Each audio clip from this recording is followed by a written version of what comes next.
창세기 1장 1절에서 5절까지의 말씀을 가지고 빛이 있으라는 주제의 말씀으로 함께 은혜를 나누고자 합니다.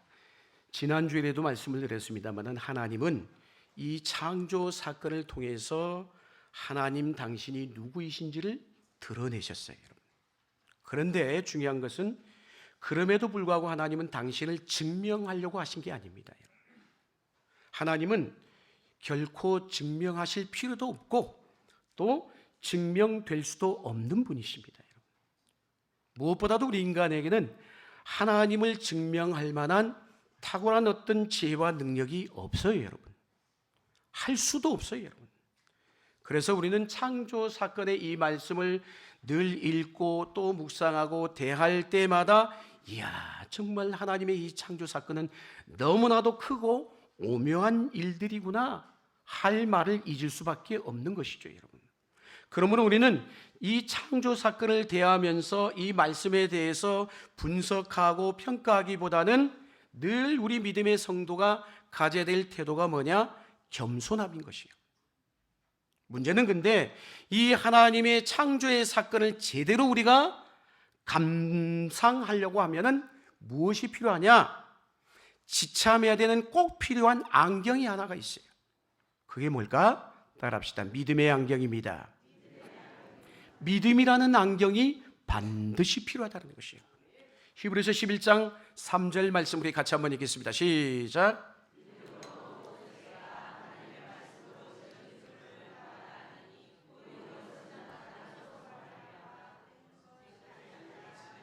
아멘.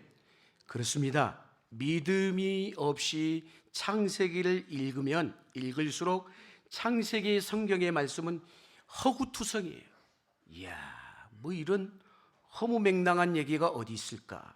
마치 거짓말 백서처럼 보일 뿐이라는 거예요. 그러나 믿음의 안경을 가지고 펼쳐진 하나님의 창조의 사건들을 우리가 읽다 보면 입이 다물어질 수밖에 없고 감탄에 빠질 수밖에 없다는 것이에요. 할렐루야. 자, 그런데 이 창조의 과정은 크게 두 파트로 나뉘어지게 돼 있어요. 첫 번째는 뭐냐? 첫날부터 셋째 날까지 이 사역을 첫 번째 파트예요. 두 번째는 넷째 날부터 여섯째 날까지가 두 번째 파트로 나뉘어지게 돼 있다는 것이죠. 무슨 얘기냐? 하나님의 창조의 사건은 아무렇게나 되어진 게 아니에요. 처음 3일은 형태를 갖추는 창조인 것이에요. 그리고 나머지 다음 3일은 그 형태 안에 하나님이 창조하신 내용을 채우는 사건이었던 것입니다. 우리가 그걸 어떻게 알 수 있어요? 첫째 날과 넷째 날, 그리고 둘째 날과 다섯째 날, 셋째 날과 여섯째 날, 이게 다 짝을 이루고 있어요. 그니 아무렇게나 된 게 아니라는 것이죠. 예를 들면 첫째 날 창조된 게 뭐예요? 빛이에요. 빛을 창조하시고 셋째 날 뭘 두셨어요? 그 빛 가운데 해와 달과 별을 두셨어요. 할렐루야.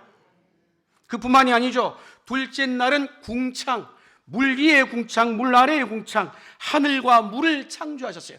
그리고 다섯째 날 그 궁창에 하늘과 물에다가 나르는 새와 물고기를 채우신 것이에요. 할렐루야. 그리고 셋째 날, 여러분 뭘 창조하셨다고 했어요? 셋째 날은 무틀 창조하셨다고 했어요. 그리고 여섯째 날 그 무태다가 육지에다가 식물과 온갖 동물들과 그리고 마지막 날 우리 인간을 거기에 채워 넣으신 거예요. 그러니까 오늘날 용어로 말하면 하나님의 창조 사건은 우리 젊은 사람들의 용어를 빌어 표현하자면 먼저 프레임을 만들고 그 프레임 안에다가 뭘? 컨텐츠들, 내용을 집어넣으신 것이에요. 쉬운 말로 표현하면 그릇을 만들고 그 그릇 안에다 내용을 담는 순서로 하나님의 창조는 진행이 되었다는 것이에요. 자, 그러면 이처럼 하나님의 창조 사역은 일정한 패턴을 가지고 진행된 거예요. 그래서 1장과 2장의 말씀을 여러분 어떻게 읽는지 모르지만 아무렇게나 생각하면서 읽으시면 안 돼요. 그 창조 사역에는 운율이 있고 리듬이 있어요, 여러분. 한마디로 뭔가 딱딱 체계적이다라는 것이에요. 그걸 어떻게 알 수 있어요? 말씀을 보면 알아요. 어떻게 나와요? 운율과 리듬이 하나님이 이르시되, 그 다음 뭐예요? 하나님이 만드시더니 어떻게 돼요? 그대로 되니라. 그대로 된 그것을 보고 하나님이 보시기에 좋았더라. 이 패턴으로 가고 있다는 거예요. 이 리듬으로 하나님의 창조 사건이 진행이 되고 있다는 것입니다, 여러분. 할렐루야. 그러니까 창조 사건은 혼란스럽게 진행된 게 아니에요. 리듬을 따라 진행된 것이에요. 1장은, 창세기 1장 말씀은 우주 전체에 대한 창조인 것이에요. 그런가 하면 이어지는 2장의 말씀은 이제 지구, 이 땅덩어리로 좁혀져요. 더 디테일하게 창조하고 있음을 보게 되는 것이죠. 그리고 마침내 3장에 가서는 창조의 사건을 초점을 어디에 맞춥니까? 우리 인간에게 맞추고 있다는 것이죠. 그러니까 하나님의 창조 사역이 이렇게 첫째 날부터 일곱째 날까지 이렇게 진행이 된 거예요. 착착착착착. 체계적으로. 자, 그런데 하나님의 첫 번째 창조는 뭘 창조했다고요? 빛을 창조하셨다고 했어요. 3절 말씀 읽겠습니다. 3절 같이 한번 읽겠습니다. 3절 말씀 시작. 자, 중요한 건 빛을 만드셨는데 이 빛을 어떤 상태에서 창조하셨을까요? 2절의 말씀을 읽습니다. 2절 시작. 땅이 혼돈하고 공허하며 흑암이 깊음 위에 있고 하나님의 영은 수면 위에 운행하시니라. 아멘. 혼돈하며 공허하고 흑암이 깊음 위에 있을 때 뭘 만드셨다고요? 빛을 만드신 거예요. 여기 흑암이란 우리가 생각하는 단순한 어둠이 아니에요. 혼돈의 상태인 것이에요. 아무것도 없는 무질서한 상태, 캄캄한 흑암의 상태예요. 아무런 형태도 없고 생명이란 존재 자체도 없고 깊은 흑암만 있을 뿐인 거예요, 여러분. 자, 이 혼돈과 공허함에서 얘기하는 공허가 뭘까요? 우리는 공허를 알고 있죠. 텅 빈 상태잖아요, 여러분. 무슨 얘기냐? 하나의 거대한 새카만 흑암의 덩어리만 같이 있는 거예요. 무질서하고 모호하고 아무것도 예측할 수 없는 상태인 것이에요. 그 가운데 하나님이 뭘 만드셨다고요? 첫째 날 빛을 창조하셨어요. 그런데 이 빛은 우리가 생각하는 태양과 달과 같은 그런 빛이 아니에요, 여러분. 아직 지금 어떤 순간이에요? 첫째 날이기 때문에 태양이 만들어지기 이전이에요, 여러분. 달이, 별이 만들어지기 이전이에요, 여러분. 그러니까 가장 첫 번째 만들어진 창조된 빛이라는 것은 이 첫째 날 만들어졌다는 게 매우 의미가 있는 거예요. 혼돈과 무질서의 상태에서, 공허의 상태에서, 아무것도 없는 흑암의 상태에서 빛이 만들어요. 생명이란 존재 자체가 없는 상태에서 무엇이? 빛이 만들어진 거예요. 그러기에 빛은 모든 생명의 기본인 것이에요. 여러분, 가만히 우리가 살아가는 이 세상을 들여다보면 알 수가 있어요. 빛이 있는 곳에 생명의 역사가 있어요. 그래서 성경을 읽다 보면 빛은 하나님의 임재를 상징합니다. 하나님이 만드신 그 빛이 뭘 몰아낸 거예요? 흑암을, 어둠을 몰아내셨어요. 믿으십니까? 그러기에 이 세상의 모든 것의 출발은 뭘까요? 빛인 거예요. 그 빛이 그런데 누구로부터 나왔다고요? 하나님으로부터 나온 거예요. 여러분, 빛이 없다면요, 우리는 아무것도 할 수가 없어요. 아십니까? 아무것도 컨트롤할 수 없는 혼란의 상태가 되는 것이에요. 캄캄한 우리가 경험하는 것 가운데 하나가 극장 가서 영화 보는데 누군가가 막 새카만데 막 어둠을 뚫고 막 기어들어와. 그런가 하면 또 누군가가 영화 한참 상영 중인데 중간에 또 빠져나가신 분이 있어. 요새는 휴대폰에 이게 랜턴이 있어가지고 비춰서 가지만 예전에는 그런 것도 없었잖아요. 여러분, 아무것도 없어. 그 극장 안에 예를 들어 영화도 상영이 안 되고 비상구에 불빛도 없다라고 생각해 보세요. 출구가 있겠어요? 나갈 수 있는 길이 보이겠어요? 보일 수가 없어요, 여러분. 혼란 그 자체인 거예요, 여러분. 무질서할 수밖에 없어요, 여러분. 그래서 빛이 없다라는 것은 희망이 없는 거예요, 여러분. 빛은 생명을 제공합니다. 빛이 곧 생명이라는 거예요, 여러분. 빛이 없으면 이 땅에 있는 모든 생명이 불가능하게 되어 있다는 것이에요. 모든 생명체를 보세요. 다 이 빛을 통해 존재합니다. 단풍잎 하나만 해도 어둠에 있는 단풍잎하고 햇빛을 받은 단풍잎하고 같아요? 다를 수밖에 없어요, 여러분. 하나님의 말씀이 곧 빛입니다, 여러분. 여러분, 그렇잖아요. 이 시간도 말씀을 듣고 있는데 우리가 어떤 사람은 말씀을 듣고 깨달아지고 아멘하고 감동이 되고 그 말씀에 내 어둠 가운데 한 주간 살아오면서 여러 가지 걱정과 염려와 어둠과 공허와 혼돈 가운데 살아왔는데 말씀이 쫙 내 안에 빨려 들어와서 그 말씀이 내 안에 딱 자리 잡기 시작하면 그 어둠과 혼돈과 모든 무질서가 물러가는 은혜를 경험하는 거예요. 할렐루야. 사도 바울도 사도행전의 9장의 말씀을 보다 보면은 다메섹 도상에서 거대한 빛을 만났다라고 그가 간증하고 있습니다. 그런데 그 빛도 태양빛이 아니에요, 여러분. 성경을 보십시오. 정오의 태양의 빛보다 더 밝은 빛이 다가오자 그 비추어진 빛이 사도 바울의 눈이 멀어져 버리게 만든 거예요. 그 빛은 뭐예요? 물질적인 차원을 넘어선 하나님으로부터 온 빛이라는 것이에요. 한마디로 뭐예요? 생명을 가져오는 빛인 것입니다. 그래서 우리가 잘 아는 애굽에 내려졌던 10가지 재앙 가운데 하나가 뭐예요? 흑암의 재앙을 기억하실 거예요. 출애굽기 10장 21절에서 23절의 말씀, 우리 화면에 있습니다. 같이 한번 읽겠습니다. 시작.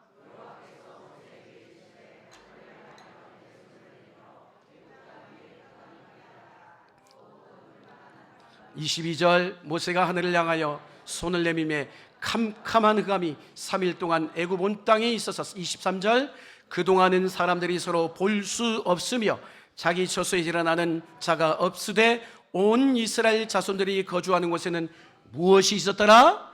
빛이 있었더라. 아멘. 빛이 있는 곳에 이처럼 구원의 역사가, 생명의 역사가 일어나게 됐어요. 반대로 빛이 없는 어둠 가운데는 재앙의 역사가 임할 수밖에 없는 거예요. 어둠에서 빛으로, 혼란에서 질서의 세계로 나가게 하는 게 뭐예요? 빛이라는 거예요. 빛이라는 거예요. 그래서 사도 요한은 요한일서 1장 5절에 이런 말씀을 했어요. 한번 읽겠습니다. 시작. 우리가 그에게서 듣고 너에게 전하는 소식은 이것이니 곧 하나님은 빛이시라. 그에게는 어둠이 조금도 없으시다는 것이니라. 아멘. 뿐만이 아니에요. 똑같은 사도 요한이 요한복음 1장 9절에서 10절에 대해서 예수님이 곧 내가 빛이다 말씀했죠. 한번 읽을까요? 시작. 참빛 곧 세상에 와서 각 사람에게 비추는 빛이 있었나니 10절. 그가 세상에 계셨으며 세상은 그로 말미암아 지은 바 되었으되 세상이 그를 알지 못하였고 그리스도는 창조자로서의 무엇이었다? 빛이었다라고 했어요. 사도 요한은 계속해서 요한복음 8장 12절에도 이렇게 말씀하죠. 예수께서 또 말씀하여 이르시되 나는 세상의 빛이니 나를 따르는 자는 무엇에 다니지 아니하고 어둠에 다니지 아니하고 생명의 빛을 얻으리라. 아멘. 예수님은 당신이 빛이라고 말씀했어요. 근데 예수님이 빛이라고 하는 이 빛은요, 당시에 이스라엘 저 예루살렘 수도인 예루살렘 성전에 거대한 절기 때마다 밝은 빛을 비추면요 불야성을 이룰 정도로 환한 빛을 비추었어요. 그 예루살렘 성전에, 하나님이 임재의 상징인 성전에. 그럼에도 불구하고 그 빛은 당시에 어둠 가운데 있는 이스라엘 백성들을 어떻게 해요? 구원으로 이끌지를 못했어요. 아십니까? 그리스도께서 이 땅에 오심으로, 빛 대신 주님이 오심으로 혼돈과 공허를 물리치신 것이에요. 할렐루야. 예수님이 이 땅에 오시자 어둠의 실체가 드러났다는 거예요. 어둠을 물리치는 게 곧 주님이 이 땅에서의 공생애의 사역이셨던 것이에요. 모세가 어느 날 미디안 광야에서 떨기나무 가운데 불이 팍 꺼지지 않는 그 불꽃을 봤죠, 여러분. 그런데 그때 드러난 불도 태양빛이 아니에요. 여러분, 하나님은 그 말은 뭐예요? 곧 빛, 존재 자체가 빛이라는 거예요. 존재 자체가 빛이라는 거예요. 사랑하는 여러분, 우리에게도 지금 그 빛이 필요한 시대를 살아가고 있습니다. 세상은 점점점 영적으로 어두워져 가고 있어요. 절대적인 빛이 하나님이셔요. 하나님의 존재로부터 나온 빛입니다. 그 빛이 비추어지면 우리 개개인에게도 혼돈과 어둠이 물러가는 것처럼 이 땅에 혼돈이 사라지게 된 줄로 믿습니다. 그 빛이 비추어져야 모든 것이 선명해지게 돼 있다는 거예요. 그래서 가장 원초적인 것이에요. 여러분, 해도 그렇고 달도 그렇고 별도 그렇고 결코 그들은 스스로 빛을 드러낼 수가 없어요. 하나님으로부터 나온 빛을 받아야 빛을 낼 수가 있는 것이에요. 모든 빛은 하나님으로부터 오는 줄로 믿습니다. 빛이 있으나 곧 모든 것의 시작에 가장 정점에 무엇이 있었다고요? 빛이 있었다는 말인 것이에요. 빛은 하나님의 존재 자체라고 제가 얘기를 드렸어요. 그러기에 하나님이 시작이신 것이에요. 이 세상의 인류의 시작이 빛인 것처럼 하나님이 시작이라는 거예요. 우리 이 한 해의 시작도 하나님이셔야 되는 것이에요. 우리 인생의 시작도 하나님이어야 된다는 것이에요. 여러분, 하나님은 생명이신 것입니다. 하나님이 아니면 우리는 어둠과 혼돈과 공허 가운데 살아갈 수밖에 없어요. 아무것도 시작할 수 없어요. 시간이라는 것이 흘러가지고 2024년이란 시간이 우리에게 주어졌지만 하나님이 아니면 이 안에 시작할 수가 없다라는 말인 거예요. 이런 은혜가 있기를 축복합니다. 자, 세 번째 4절에 뭐라고 말씀할 거예요? 4절 말씀 읽겠습니다. 시작.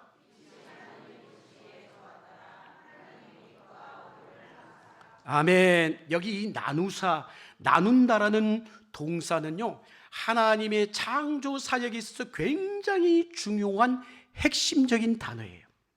우리는 그냥 지나가는데 여러분, 나눈다라는 건 구분한다라는 거예요.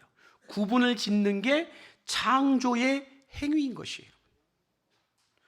함께 있을 수 없는 것은 어떻게 해야 돼요?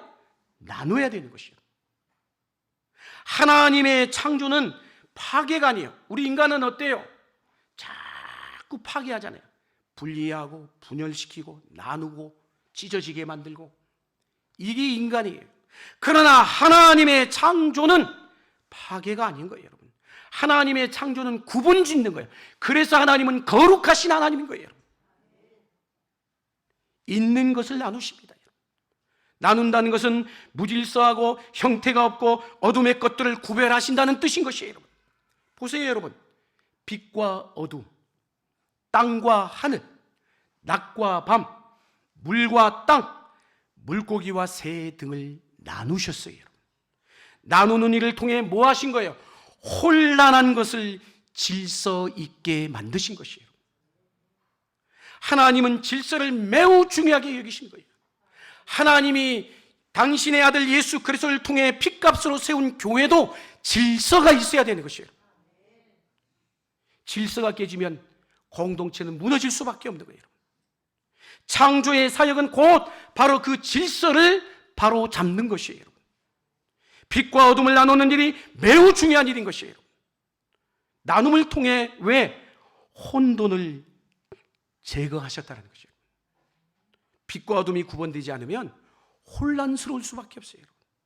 빛과 어둠이 뒤섞여 있을 수밖에 없다는 거예요. 여러분, 하나님은 지금도 계속해서 끊임없이 이 거룩함, 구분하는 일을 계속하고 계신 것이에요.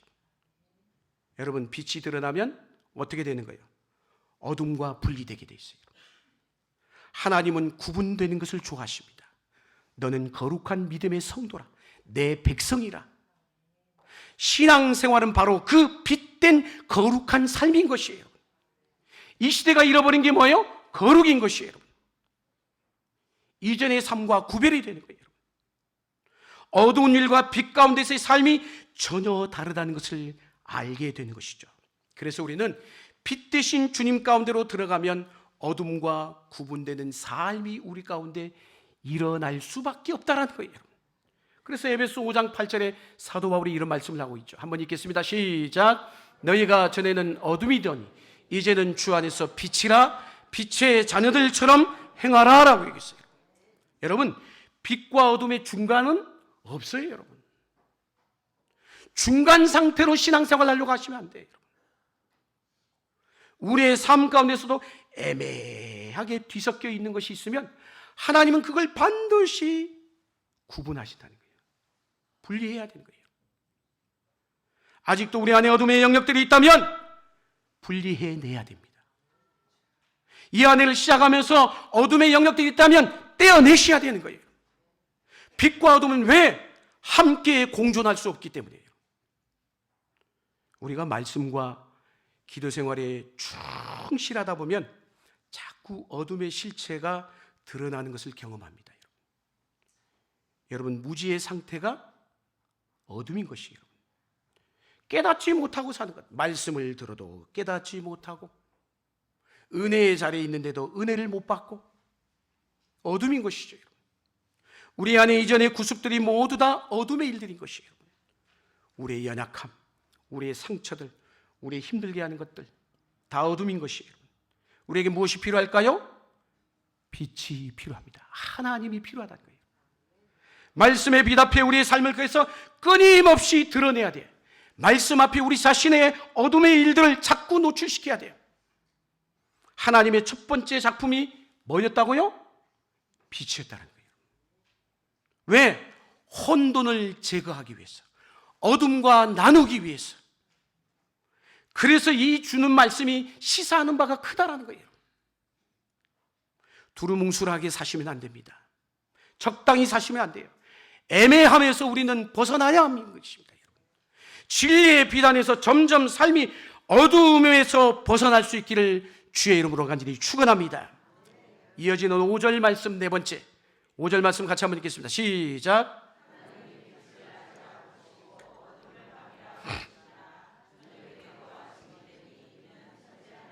아멘. 빛을 낮이라 부르시고 어둠을 밤이라 부르셨어요. 그리고 저녁이 되고 아침이 되니 이는 첫째 날이니라. 아멘. 여러분, 유대인들은요, 하루라는 시간을 해가 진 다음부터 다음날 해가 질 때까지를 하루라는 시간으로 생각해요. 그렇죠.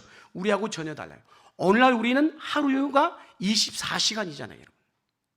그럼 창조 때에도 이렇게 물어볼 수 있어요. 목사님, 어떤 분은 성경을 제대로 예민하신 분들은 읽어보는 분 알아요. 그럼 하나님이 창조하실 때도 오늘날과 같이 24시간이었을까? 이렇게 질문하신 분이 계세요. 자, 여기 나오는 날이라는 단어, 히브리어로 요음이라는 단어를 쓰고 있어요. 이에 대한 단어에 대한 다양한 해석들이 있어요. 의견이 분분합니다. 그런데 중요한 건 오늘날 24시간이 아니라는 것만큼은 분명하다는 것이에요. 다양한 해석들을 오늘 여기에 풀어놓으면 오늘 하루 해가 져도 못해요, 여러분. 성경 해석에 있어서 가장 중요한 믿음의 성도들의 태도는 뭐냐? 성경이 말해주는 것까지만, 성경이 가는 곳까지만, 성경이 멈추는 곳에서 멈춰야 되는 거예요. 하나님은 비밀로 숨겨두신 거예요. 그걸 왜 비밀을 억지로 내가 캐려고 해요? 그럴 거 없어요, 여러분. 성경은 창조의 과정을 알려주는데 핵심, 초점을 두고 있는 거예요. 핵심은 하나님이 누구라는 거예요? 창조주가 되심을 드러내고 있다는 거예요. 이게 핵심인 거예요. 할렐루야. 저녁이 되고 아침이 되니 이는 첫째 날이 되었다. 여러분, 낮과 밤이라는 주기가 비로소 시작이 된 거예요. 낮과 밤이라는 이 시간이 비로소 시간의 역사가 이 땅에 탄생한 거예요. 여러분, 낮과 밤의 이 주기는 그래서 창조 질서 안에 우리 하나님이 인간에게 주신 리듬인 거예요. 리듬. 낮과 밤이라는 것. 7일, 한 달, 계절이 순환하잖아요. 이게 모든 게 리듬이에요. 리듬. 창조의 리듬. 그러니까 하나님이 낮과 밤을 지으셨다는 것은 창조의 리듬이고 창조의 법칙이란 말이에요. 그래서 우리는 이 밤과 낮의 리듬, 이 창조의 법칙을 따라 움직여야 돼요. 근데 창조의 리듬을 그래서 깨면 안 되는 거예요. 그런데 자꾸 불협화음이 일어나, 사고가 일어나요. 왜? 하나님이 우리에게 주신 그 창조의 리듬과 운율에 따라서, 법칙에 따라서 살도록 우리를 그렇게 만드셨는데 우리는 어때요? 내가 더 일을 하고 싶어 해. 밤이 와도 멈춰야 되는데 밤이 와도 안 멈춰. 낮에는 일을 하고 밤에는 뭐 하라고? 쉬라는 거예요. 이게 창조의 질서인 것이에요. 창조의 리듬인 것입니다. 할렐루야.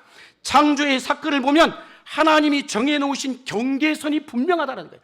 경계선이 있는 거예요. 근데 자꾸 우리 인간들이 그걸 뛰어넘으려고 해요. 낮과 밤의 경계선이 하나님이 정해놓으셨는데 하나님은 시간을 만드셨어요. 여러분. 시간의 주인은 우리가 아니에요. 하나님이시라는 거예요. 여러분. 우리가 시간의 통제를 받는다는 건 뭘까요? 내가 지금 시간의 통제를 받고 있다는 건 하나님의 다스림, 하나님의 통제를 받고 있다는 말인 거예요. 할렐루야. 믿으십니까? 시간에 순응하는 것, 그것이 바로 하나님의 창조에 순응하는 것이에요. 낮과 밤의 리듬에 따라 살아가는데 우리는 내가 하나님 앞에 지음받은 피조물이구나. 피조물의 위치를 날마다 확인하고 또 확인해야 되는 것이에요. 아침이 되면 일어나고 저녁이 되면 뭐 해야 돼요? 쉬어야 돼. 누워 자야 돼. 주무셔야 돼. TV를 틀어놓고 그냥 밤새껏 끄지도 않고 리듬을 무시할 때가 있어요. 경쟁사회에서 이 욕심, 과욕이 바로 인간의 한계를 무시한 행위인 거예요. 인간은 한계가 있어요. 한계가. 하나님이 그렇게 만드셨어요. 여러분. 우리나라의 경우 얼마나 밤문화가 발달되어 있습니까? 우리나라. 선진국을 가도 우리나라만큼 그렇게 안 해요. 여러분. 근데 이게 결코 좋은 게 아니에요. 여러분. 밤에 불야성을 만들어 놓고 돌아다녀. 그러니 맨날 하루 지나고 나면 그날 밤에 일어났던 사건, 사고가 한두 가지가 아니야. 돈을 좀 더 벌겠다고 밤에 잠을 자지 않고 계속 일을 하면 어떻게 되겠어요? 밤에는 불을 끄고 주무셔야 되는 거예요. 저녁에 잠자리에 들 때마다 내가 하나님이 나를 이렇게 만드셨구나.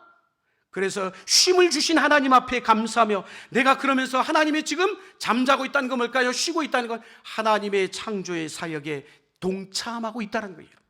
할렐루야. 잠자는 것이 복된 삶인 줄로 믿습니다. 우리가 보면 시계가 있잖아요. 롤렉스 시계, 무슨 그 다음에 오메가 시계, 스와치 시계, 이름들이 많죠. 시계 이름들이 얼마나 많은지 몰라. 그 시계는 우리가 가질 수 있어요. 그러나 우리에게 주어진 시간은 인간이 마음대로 할 수가 없어. 시계는 가질 수 있지만 오늘날 사람들이 생활 속에서 느끼는 압박감이 어디로부터 온 것일까요? 하나님이 만드신 시간보다 더 막 25시, 26시 1시간, 2시간 더 속도를 내고 싶은 욕심 때문인 거예요. 혈압이 왜 올라? 속도를 내니까 혈압이 오르지.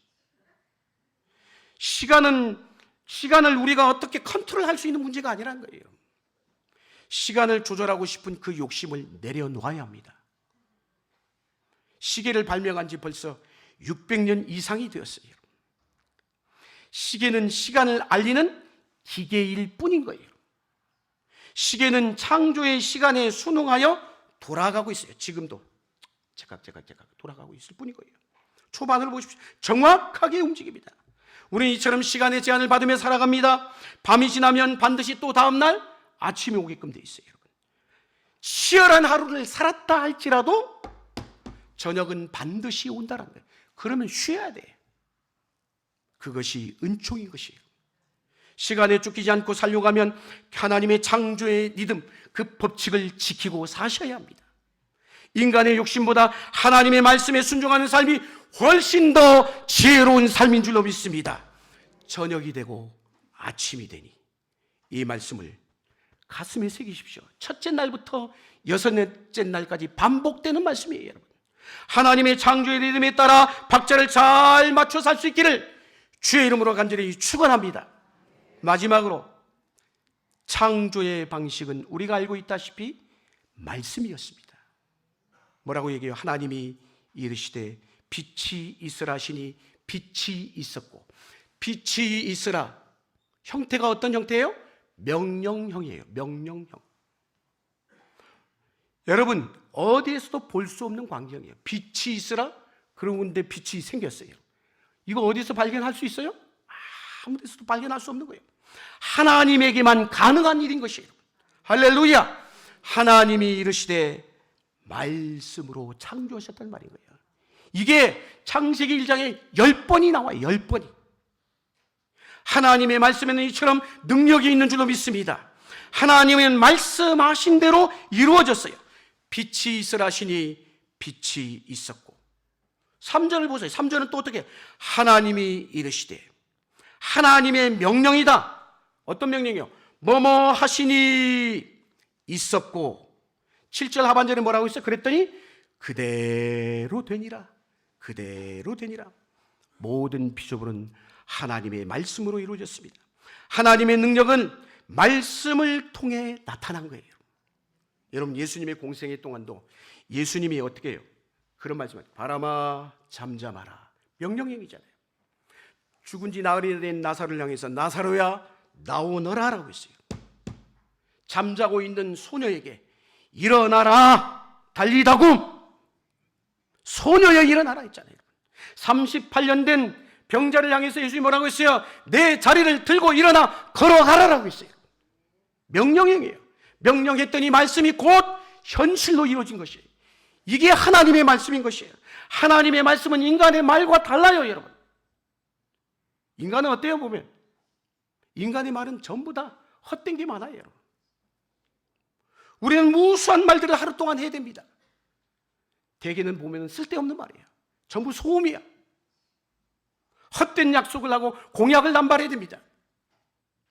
어떤 분이 큰 소리 쳐요. 큰 소리 치신 분들 대개가 뭐예요? 공통적으로 허풍이에요. 허풍. 이 시대는 거짓이 난무한 시대예요, 여러분. 자신이 살려고 없는 말도 그럴싸하게 갖다 붙이는 시대를 살아가고 있어요. 앞과 뒤가 달라. 우리는 책임질 말만 해야 됩니다, 여러분. 근데 인간은 그렇지 못할 때가 많아요, 여러분. 그래서 우리는 서로 대화를 할 때 어느 정도 접고 대화를 할 필요가 있겠다는 생각이 들어요.